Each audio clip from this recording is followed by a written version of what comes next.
Yeah, that's a really good point. This is a slight side note. I had a conversation with a colleague in software also, and he told me that they're building a website that is real time. And I asked him, like, what do you mean by real time? Because obviously we know what that means on the OT side. He told me 30-second update times. So I'm like, yeah, like that's very different scales. I think when people ask for real time, like now controllers are pushing like microseconds, right? So it's a very different time scale because ultimately real time is not zero for those that are maybe not have not worked in those types of environments.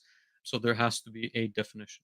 Well, let me Yeah. ask you, you made a comment on AI, right? And I wasn't, we had not prepared to have that conversation, but I'm curious again, are you seeing anything interesting? And I know there's a lot of advancements from like a software standpoint. I think again, there was that AI software engineer that was released either last week or 2 weeks ago.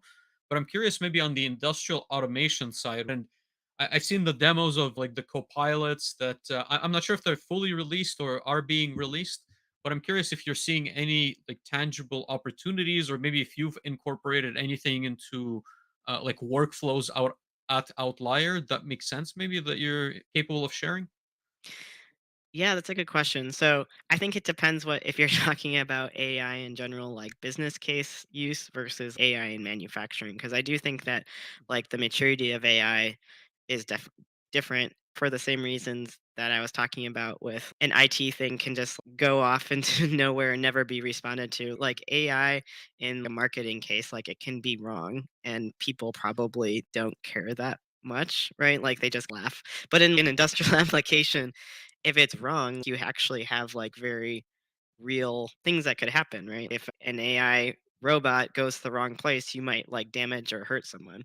So I think that the maturity of AI is definitely going to need to be upped in order to probably be realistic for widespread use. But it goes back to the idea of if you have a ton of money and need to solve a huge problem, you probably can use that AI in manufacturing and industry. And I know that there's Nvidia is working on it with Siemens as well, which I mentioned before. But I think really the obvious use cases for AI in manufacturing or industrial automation are vision. You have a ton of data right there where there's very mature vision models, and it makes a lot of sense and is a lot better than standard camera vision models that we had. Like most, I would say most industrial automation vision vendors probably have some type of AI or machine learning type product at this point. Where I feel like it gets a little bit difficult is where you're starting to actually use it in a PLC or like control decision. One, because you have to have so much data to make that decision. And two, kind of getting into the regulatory issues.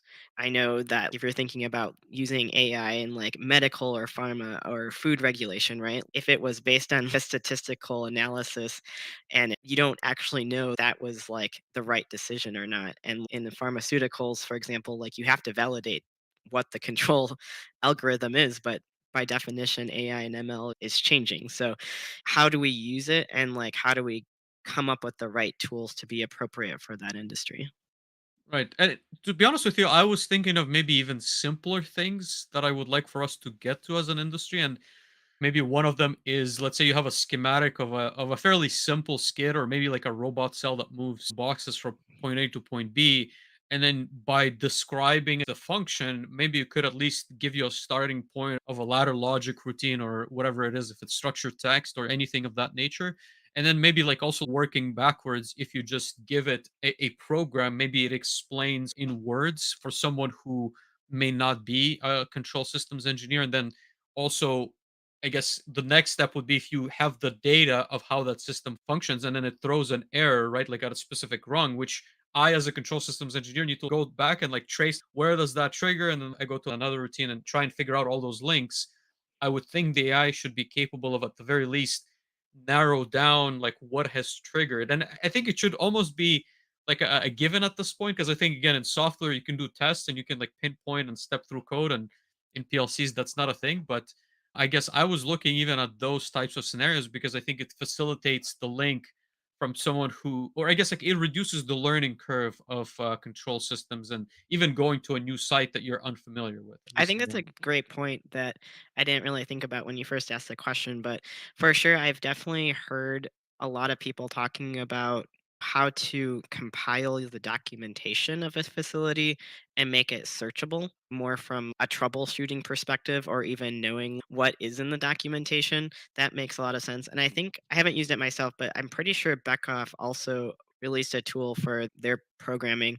I'm probably not saying this correctly, but there's tools that make sense actually, and I think probably in Backoff it's a little bit easier because you have mostly using structured text as opposed to a graphical language.